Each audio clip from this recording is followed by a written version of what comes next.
What's going on, everybody? It's that time again. The AllSooners podcast, Bedlam Postgame Edition, episode, I think it's 160 this season. Mush. Brain is mush at this point in the season. Josh's brain is not certified fresh. It's not. It's not. Like this podcast. 1:54 a.m., which is way earlier than last year's Bedlam podcast, I think. Yeah, it is. That was probably the latest one of the entire season last year. Yeah. And then we had to get up like 5 hours later because Lincoln Riley left for USC. But we digress after last season. Josh Callaway, John Hoover, Ross Lovelace with us today. Ryan Chapman not here. He has the flu. He stayed home in this one, still contributed a lot of good stuff to AllSooners.com from home, battling his illness. So Ross subbed in. Appreciate you stepping in for us. Of course. Hanging in and doing all the usual festivities here and getting his first ever appearance on the Postgame podcast, which is a different entity altogether. Different vibe. Absolutely. Different vibe. It's good to be here in person. Yeah, 100%. The vibes are much different. But Oklahoma wins tonight. Ryan's loss is your gain. Absolutely. It took Because he got Ryan's seat tonight. It took about 2 weeks press for the box. disease sandwich to affect Ryan.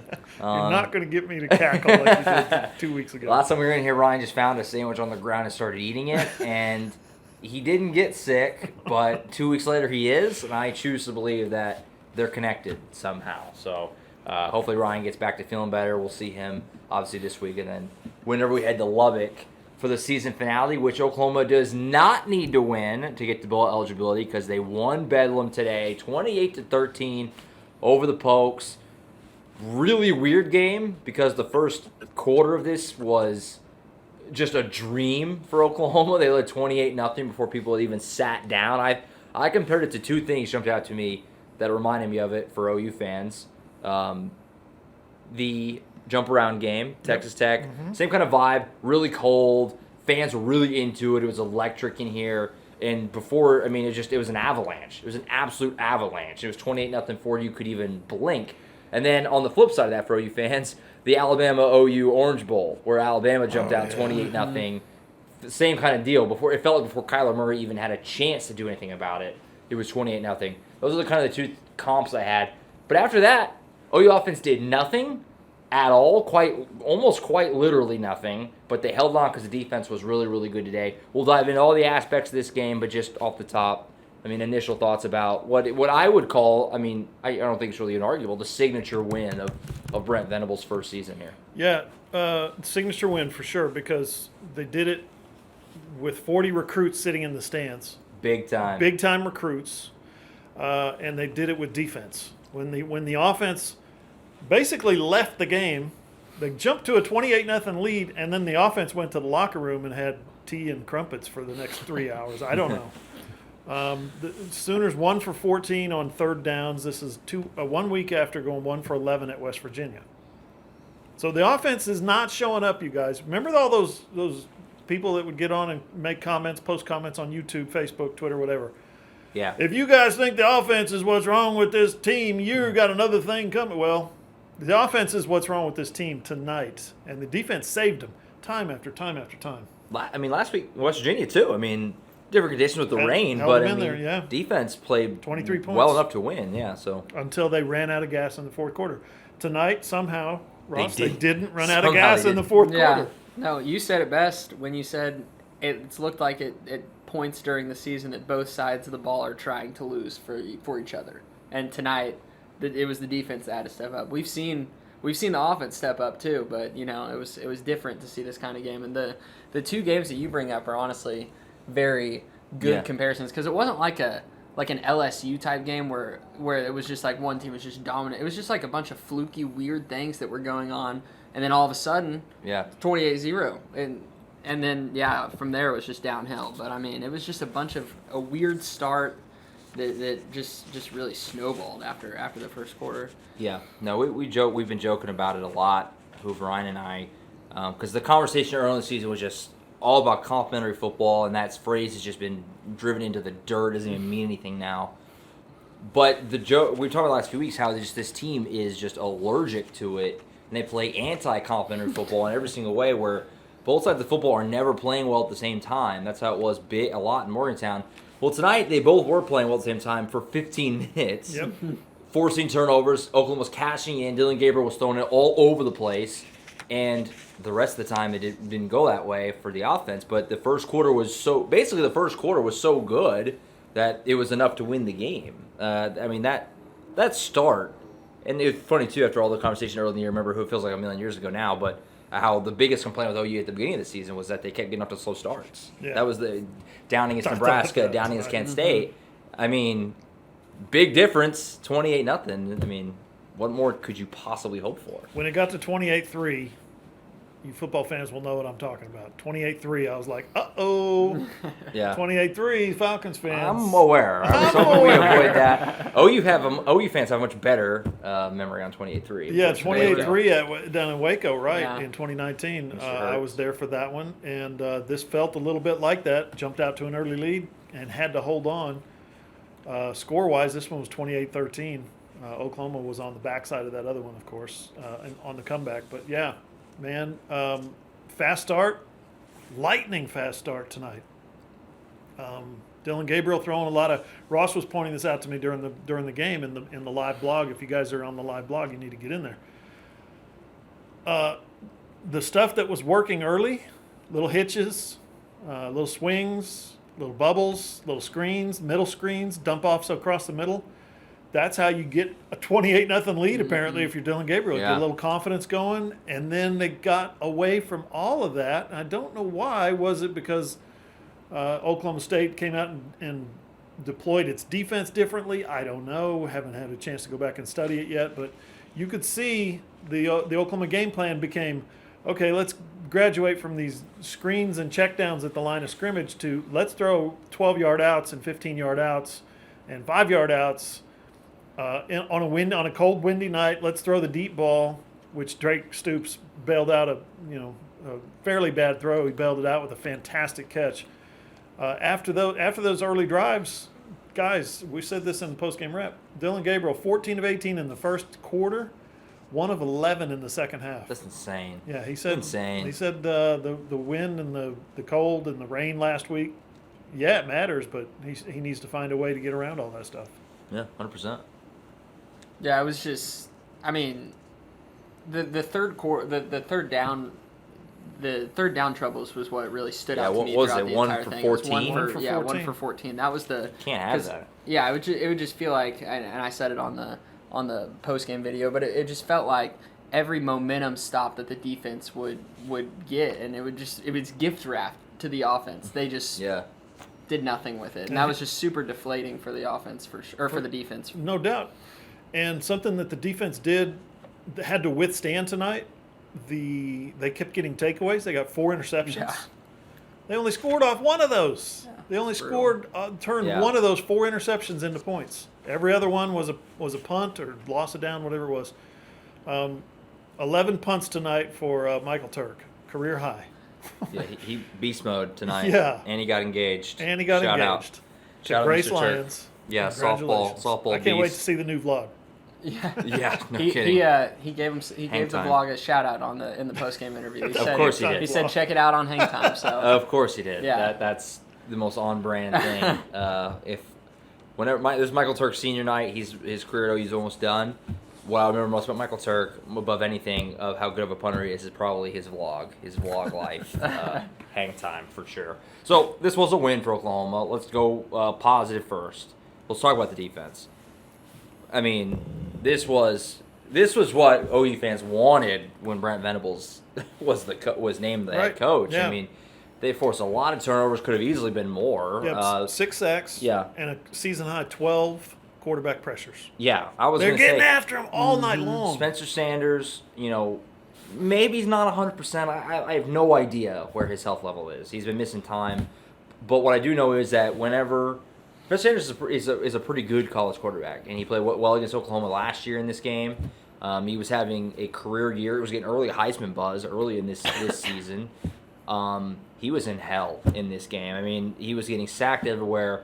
He was making really bad throws that were getting either picked off or almost picked off. Yeah. Oklahoma had him completely uncomfortable. Mm-hmm. 4 interceptions, and we counted 5 balls that were in defenders' hands that were not interceptions. Yeah. Yeah, could have easily Holy been cow. interceptions. Yeah. What a play by Laulu. Yeah, absolutely. Was awesome. And you mentioned it. There's just kind of the alignment by the defense, and it just looked like Sanders was confused the entire night. The pre-snap movements, the shifts. It just looked like the Oklahoma State offense was uncomfortable at all times. They didn't really know where the pressure was coming from or where to expect it to come from, and that forced a lot of errors.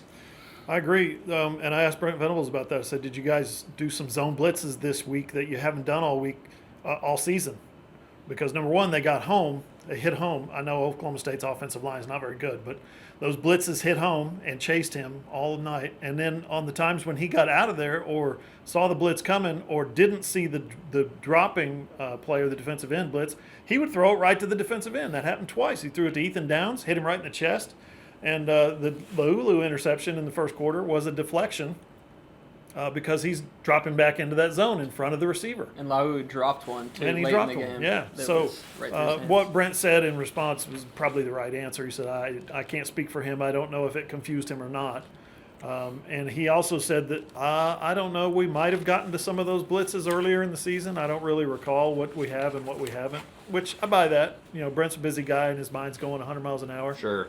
So, maybe. I don't think these were like all brand new, never before seen zone blitzes that they were dumping off tonight. But I think there was some confusion on Spencer Sanders' part that, I didn't know that guy was standing there. I didn't expect that. And they had a couple of short yardage plays, too, where he got up to the line, and they just packed the line of scrimmage with 7 or 8 guys, and then 3 of them would drop back into coverage. They haven't been doing a ton of that this year. Most of their movement has been pre-snap shift, or everybody, we're all down in a stance. Okay, now one guy moves. They were doing like the all-out. Here comes the house, and the kitchen sink. What's that defense called where nobody's got a hand on the ground? They're all just kind of standing around. Bus stop defense or something like that. We're all just standing around. Yeah, that's what they did a couple of times tonight. And Spencer Sanders was like, "What the?" And he would get the heck out of there and run for his life and throw the ball away. It was a great defensive performance by OU tonight. Great defensive performance by the defensive coaching staff. I feel like they were just really aggressive from the start. We mentioned that. I just feel like the Oklahoma coaching staff as a whole was just way more aggressive than Oklahoma State's. I mean, you see it from the beginning. Oklahoma State gets down 28-0. They have a 4th down and goal inside the 10-yard line, pretty close, and they kick a field goal. I was surprised by that. They punted before that. Yeah, they punted before that. So then and then the next drive, it's just a great example of OU. They're going down. They run a fake or a trick play on the kick return. They did not need to do that, and they just are trying to add on to that. They're trying to continue to be the aggressor, and that's what I saw from the beginning. The defenses with the blitzes, with the mixing up the play calls. They went for it on a 4th down right after Oklahoma State punted, even though it didn't. Turn into points. It gives your guys confidence for sure. Yeah, second quarter, 4th and 5. And they went for it. Yeah. At near midfield. And they're winning if they're up 28-3. Yeah, exactly. That's a perfect opportunity to give Oklahoma State momentum, but they have total confidence in their team, and I think it showed early the aggressive nature of the coaching staff tonight for sure. Yeah, something changed. Yeah. And I think it's the whole Bedlam thing. Brent mentioned this in his post-game press conference. Stung from last year's loss in Stillwater. Something along those lines is the way, I can't remember how he phrased it, but he referenced that game, and these guys were PO'd about losing that game and the way they lost 37-33. They had a 4th quarter lead. Coach had 1 foot out the door. Say what you want. The guys were not happy. So they took this one personal tonight. They came in here, the coaching staff, the players, I think, took it personal. Yeah, you could tell Brent Venables was, I thought, as the on-the-field guy, I guess I'll say that I felt like he was more, and he's Brent Venables, he's always engaged, but he was more animated on the sideline tonight than maybe he had been any game this season. There was a couple times where he was out at the numbers, arguing a call. Telling him to get back a lot. Yeah, people have been talking about, where's the Brent Venables that needed to get back coach? That's been a thing people talked about. He needed one at times tonight. He was really getting after it. He really wanted this one. I think he fed off the fact that his defense was playing so well and playing so hard. It was a really big game for the linebackers, by the way. Huge. David Agwebu, Danny Stutzman, and Deshaun White. Deshaun White's had a good season. Stutzman's been kind of up and down. David Agwebu's been kind of up and down. They all brought it tonight. And Danny Stutzman, he had a couple moments last week against Virginia that kind of blackened his whole game, including getting kind of run over by Garrett Green at the end of the game. But he had played a really good game mostly before that. He's had kind of a bit of a redemption arc here because Danny Stutzman was so highly thought of coming into this season. OU fans loved him. Had a bit of a downturn, where a little bit of a dip where his play wasn't as good. He said some stuff on the Jeremiah Hall-Brady Willis podcast a ton of fans didn't really love. But now he's had a couple weeks in a row where he's clearly bringing it again. And, Brent Venables talked about that in his presser this week, joking, some people think Danny Stutzman stinks, but he actually, leads the Big 12 in tackles or whatever he said. So big game for those guys. And Deshaun White, obviously a senior, and him to get that pick, that pretty much sealed it too. Yep. They stepped up. They did. The whole defense did. But you're right. Jordan Kelly, too. Jordan Kelly had 2 sacks. Is that right? Total tackles for loss. 2. 13 tackles for loss. Yep. 4 6 sacks. 2 from Mr. Kelly, yeah. Yeah, 7 passes broken up. Again, 5 of those could have been interceptions. The Deshaun White one, it's funny. Okay, so the last few minutes of the game, we all go down for the press conference, right? So we don't get stuck in the press box in the elevator, whatnot. So we go down about the last 7.5 minutes of the game, and they stick us in the end zone. So the only view we have is either looking up at the big scoreboard video or watching the field from the end zone. And I just happened to be watching the field from the end zone on Deshaun White's interception. Threw it right to me. I mean, if Deshaun White hadn't caught it, I would have caught it. He said after the game it was the easiest play he's ever made. And just gift wrap to him. He was standing there, and the receiver was running at about the 5 or 6 yard line, and he threw it completely over his head, and he just jumped up and caught it. It was like I don't know, it was just like a piece of poetry or something out there. Like, okay, thank you. And he took a couple steps, and then he just kneeled real Super gently. smart of him to kneel down too, because don't try to run that out. Yeah, and he probably doesn't get many interceptions in the end zone. So I mean, for him to kneel down there. No, yeah. And what did the offense do with it right after? Nothing. 1, 2, 3, and punt. Gave it right back in less than a minute later. It felt like Sanders was back on the field. Yeah, Deshaun White, and it's especially cool for him, to kind of get that pick to seal it.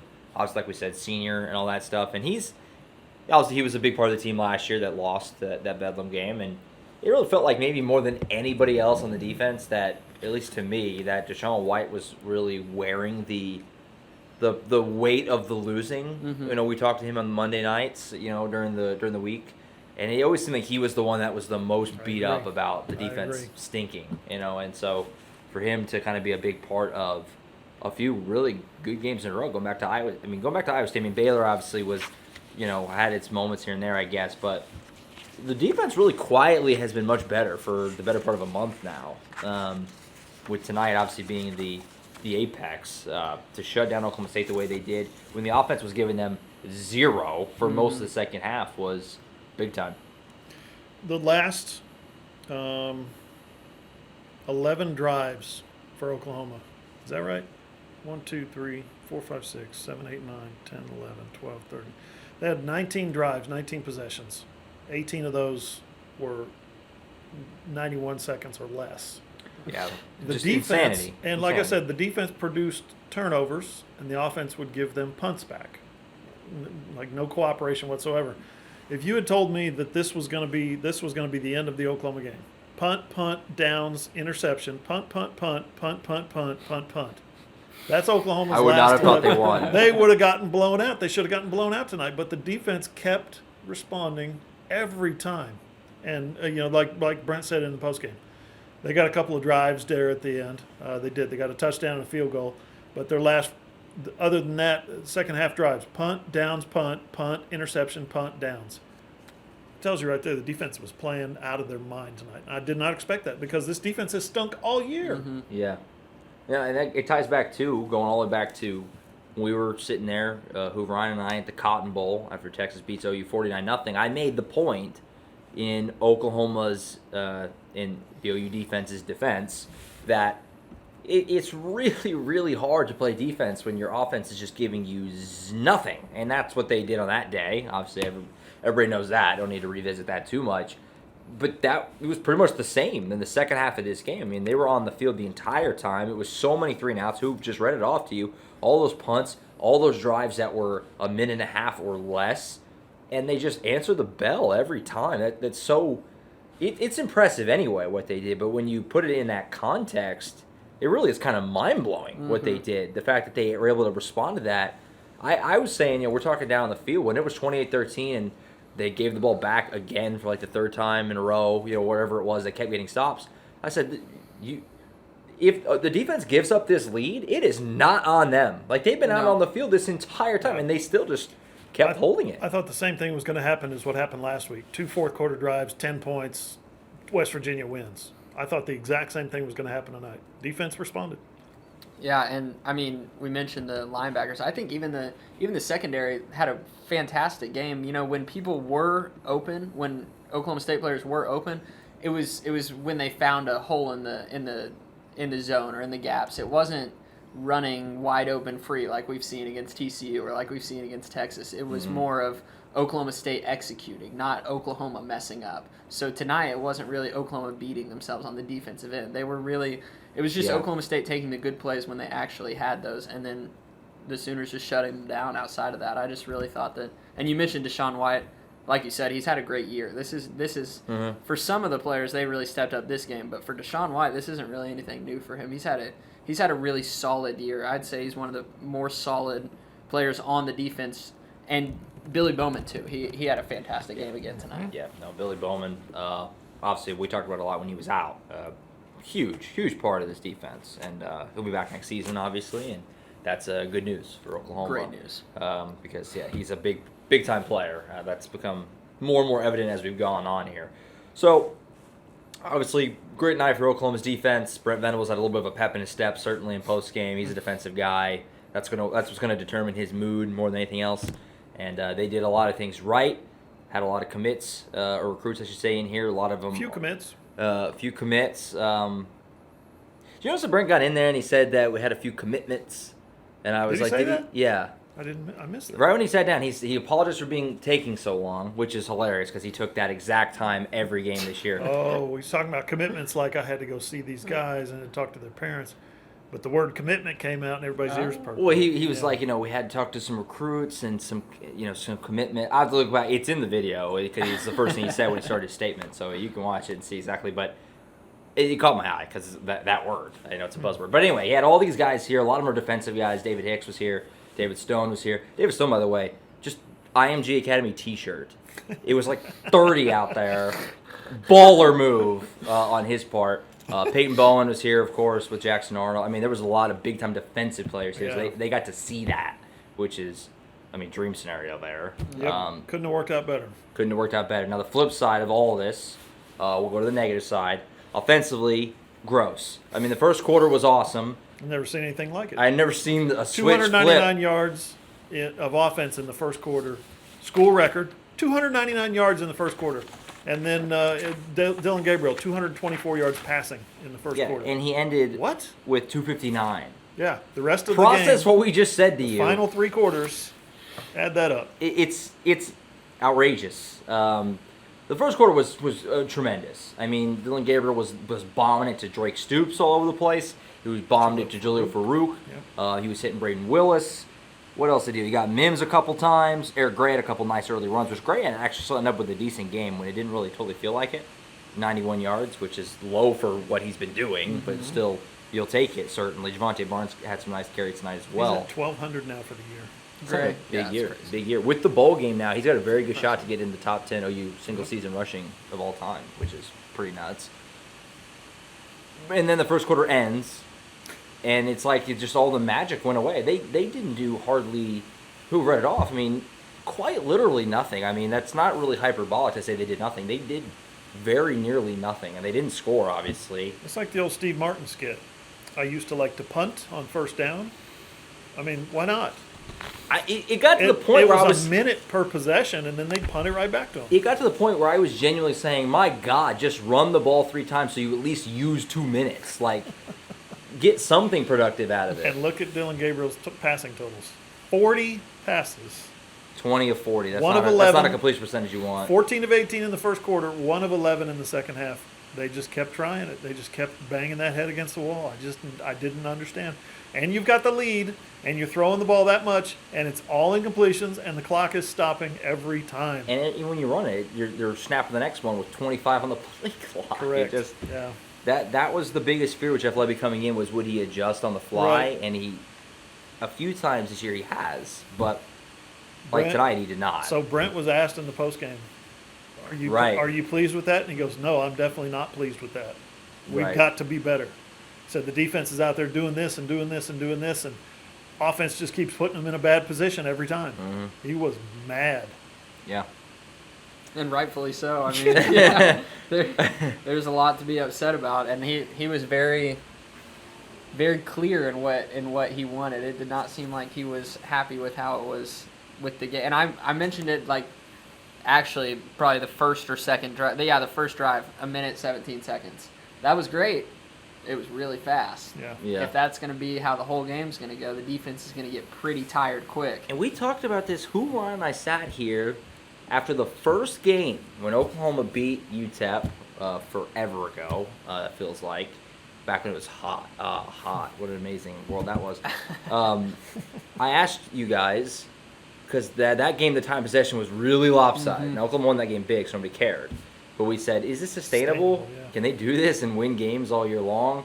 The answer is no. I mean, they're 6-5. I don't know, man. I have a hard time imagining, even when Jackson Arnold is in here and this offense is humming, I feel like you got to use more clock than that. I don't know. I don't feel like you can win all the time that way. That's a decision. That's not like execution or No, the it's other totally team a beat game us. plan. Yeah, it's coaching 101. There are people getting on the comments in the various social medias. This coaching staff doesn't know how to manage a game. This coaching staff doesn't know how to manage football. Doesn't know the game of football. Now listen, they know the game of football, but in terms of managing a game, you got a good point. You got a good argument there, especially late in the game. That last possession, the last possession was a minute, exactly 60 seconds.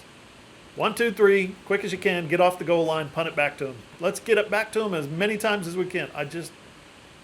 That's a mistake. And it would be 2nd and 7, 2nd and 8, and they're hurrying up to the line of Yes. scrimmage to run another dive up the middle Yes. for no gain, Right. and you have 3rd and 6 again, Yeah. incompletion. That was the script the entire second half. It's so weird. Really strange. And I've been largely a Jeff Lebby defender this year, and I still think he's a very good offensive coordinator. Mm-hmm. They should have way better numbers than they even have, which are actually still pretty good. But just because of missed throws and drops and stuff over the course of the season. But yeah, weird stuff in this game.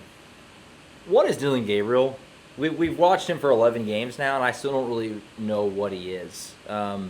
He has moments where he looks like a legitimate quarterback. He's making nice reads. He looks has elite. better running than maybe people give him credit for. Yeah, he showed that tonight. They He saw did. something in the game plan. You could tell early on they were exploiting the read option, the keep option.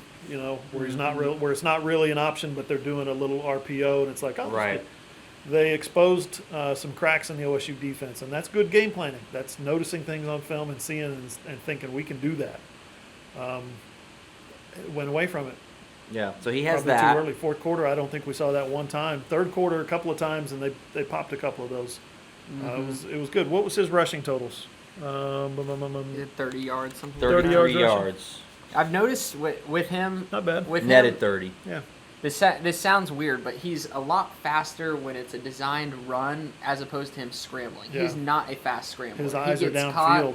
He gets Yeah. caught from behind more than Agreed. anyone when he's scrambling. He's a lot faster when he's moving vertically, and I think that probably has something to do when he's, like you said, looking downfield. He knows he's getting tracked down now because it's happened so many times this year that definitely Yeah. affects his accuracy when he's rolling out because it's not the same. Yep. Yeah. When his first read's not there, it breaks down a lot for Gabriel. So he has the runs early. He has the touchdown. It wasn't a touchdown, but the throw to Stoops that put him right at the one. Yeah.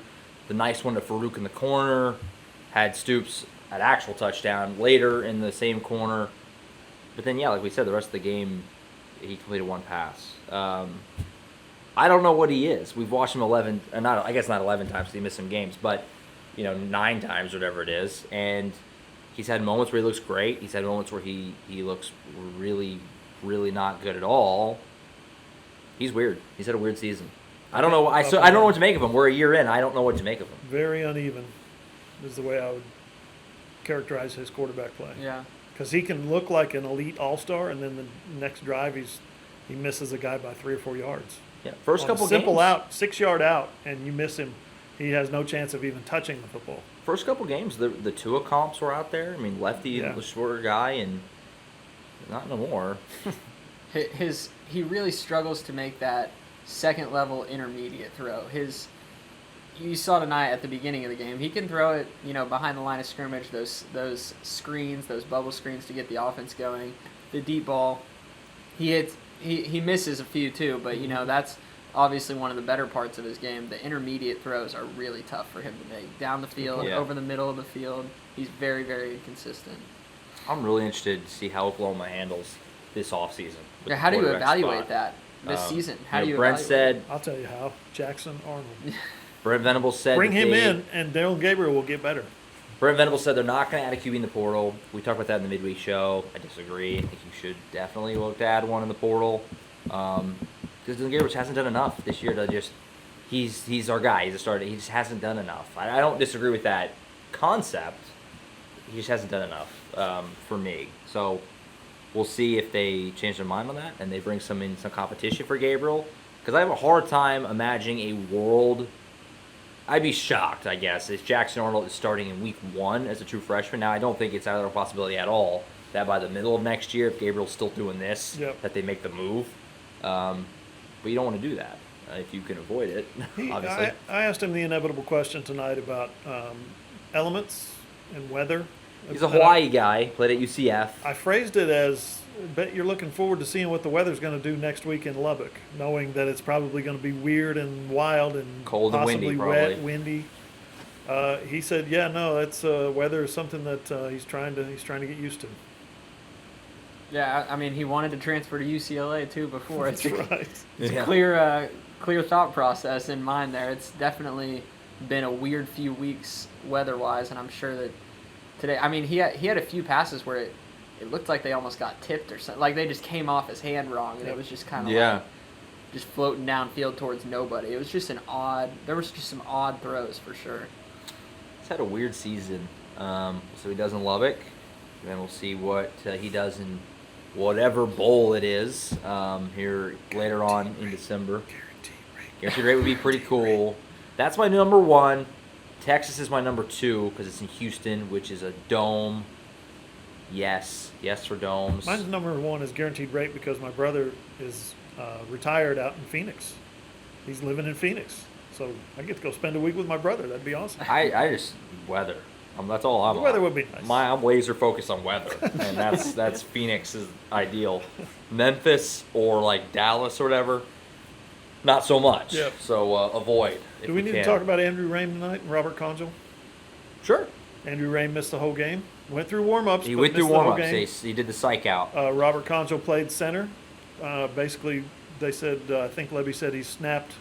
Andrew Rame has taken every snap this season, basically every important snap or starting snap. Conjal comes in and does the best he can, but there was a few balls where Dillon Gabriel was having to move to go get them, and some of them were slow, and the rush was getting on him a little bit. I don't know. I'm not a long snapper or a center, but that's something that I think that the offense had to adjust to.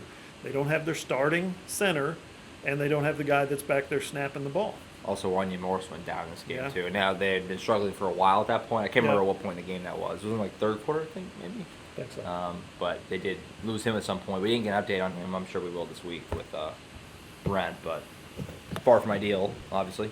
Yeah, it just looked like the offensive line, and that could have had something to do with it for sure, but the pairing of the offensive line and the running backs was just a step slow tonight. It was just a step behind.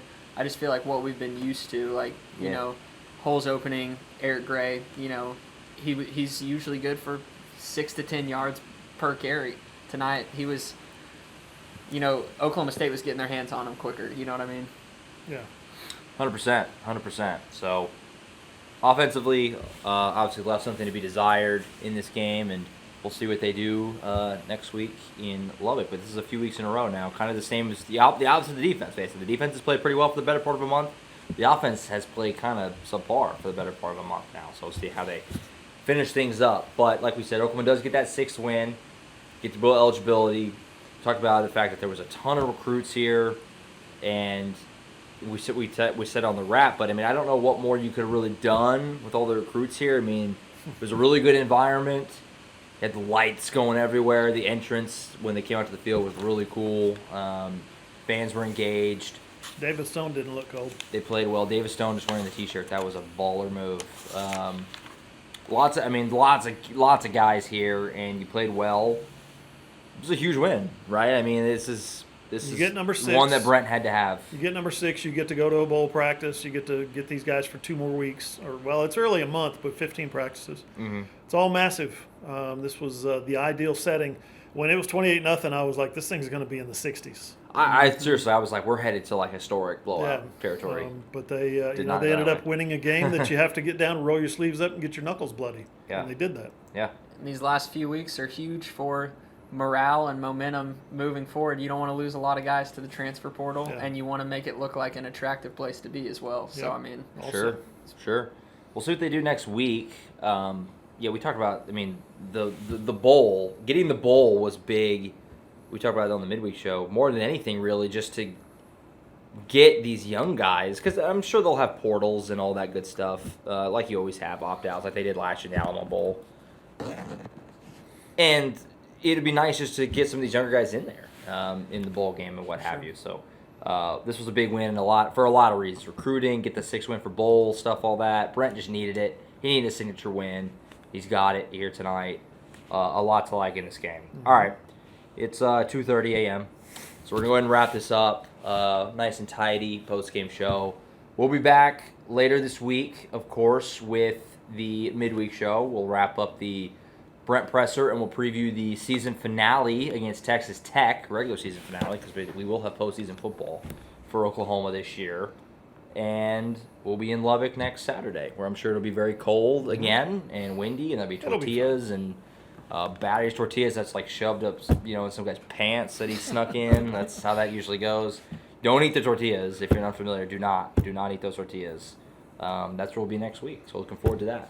Ross, first post-game show. How'd it go? I think it went great. What do you guys think? Is it You did okay? good. I think you did You good. did great, man. Ryan's Thank on the you. hot seat. Hot seat Ryan. Get Wally picked.